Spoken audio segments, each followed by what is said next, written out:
Hey everybody, welcome back to Amherst High School. It's our Varsity Game of the Week post-game show. I'm Brett Christopherson with USA Today Network Wisconsin. This is Ricardo Arguello. We just live streamed a game between defending state champs, a small school state powerhouse matchup between two of the top small schools in our coverage area, and we were expecting a barn burner like we had last week in Week 1, Ricardo, but not so much. A little bit of a surprise, yeah. Check out this score. St. Mary's Springs 34, Amherst zip.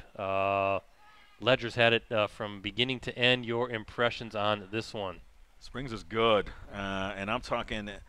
I've seen a lot of great Springs teams over the years. I was actually the Final Act Sports editor, so I saw some championship teams there.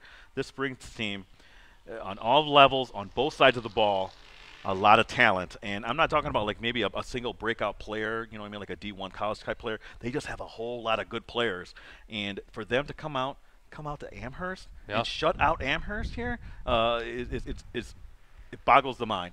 To do it 34-0, and Brett, they did it with some good pass plays, but really a ground game that was consistent and churning, and a defense that never allowed Amherst to get any kind of rhythm on offense, which was, I think you and I were both shocked at that.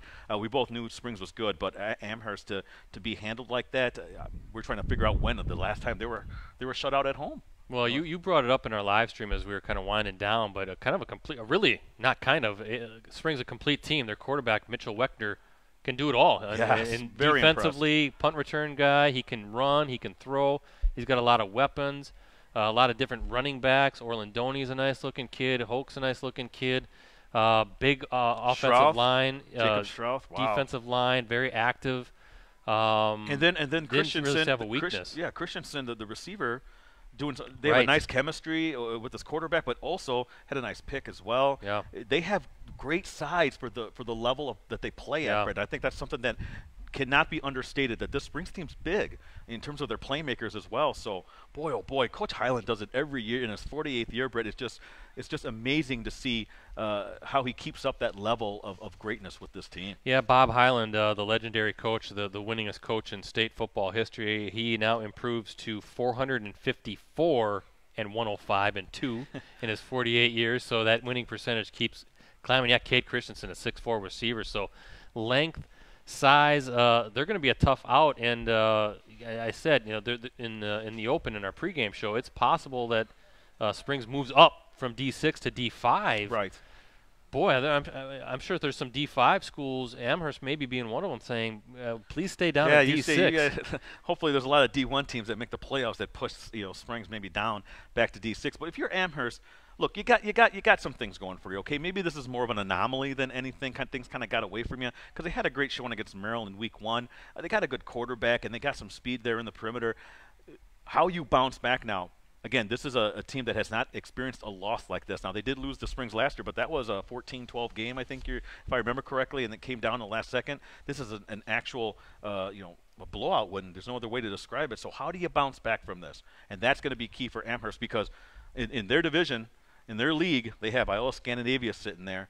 So you're going to face at least another top-level team. I mean, those two teams met in the D5 championship last year. Keep in mind, too, Amherst from the three-time defending state champ in Division 5, but a team last year, as they transition into this year, they're 20 of 22 starters gone from last year's squad. So they come out, they punch Maryland in the mouth in Week 1, 34-3 victory over the Blue Jays, a bigger program, a bigger school.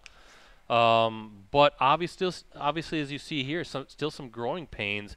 And I was wondering if does this do anything to the confidence of Amherst? Because if they're thinking, geez, is Springs going to be in D5? All of a sudden you're thinking, wow, we have a 34-0 loss. We've got to make up 34 points between now and whenever they might play each other again. So I'm just wondering. And we have Iola sitting there.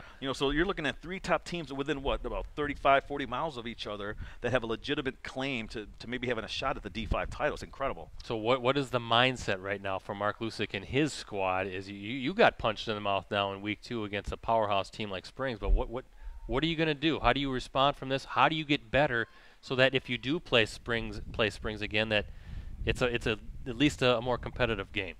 Yeah, absolutely. And you got to start from square one now. Now it's a matter of coming back. Okay, let's gather the troops. It's only the second week of the season. You're going in the third week. It was technically a non-conference game.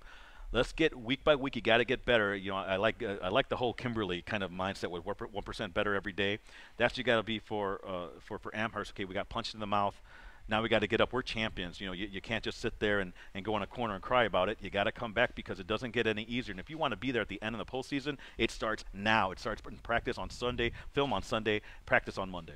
Yeah, if not film tomorrow maybe. Absolutely, and have the day off on Sunday. But anyway, 34-0 St. Mary Springs all over at Amherst tonight here at Amherst High School. I got to thank the staff here at Amherst, Joe Spertoli, the athletic director, rolling out the red carpet. We don't often get to stream small school athletics, and it was a treat to come out here. Big crowd, fun atmosphere, and based on what we're seeing so far from a numbers-wise, we did pretty good from a viewership standpoint. And best of all, guys, the stream never knocked out when we were using the MiFi card. So thank heavens there was a Verizon tower nearby. We appreciate that as well.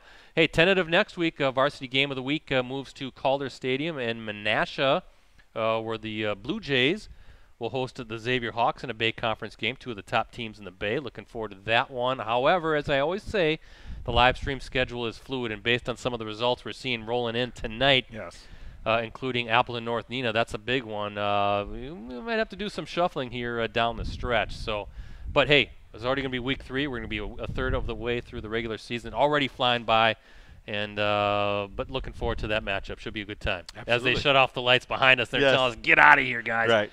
And be sure to check out Ricardo later tonight. You're going to have a video of 5 takeaways from all of the USA Today Network Wisconsin high school football action. So that'll be on all of our network websites, including postcrescent.com, greenbaypressgazette.com, stevenspointjournal.com, fdlreporter.com. Wherever you're watching tonight, be sure to check out Ricardo's takeaways from tonight's Week 2 action. So anything else before we sign off? No, let's get out of here before we're locked in here. Yeah. So for Ricardo, for Rosie, I am Brett. So long from our Varsity Game of the Week. We're at Amherst High School again.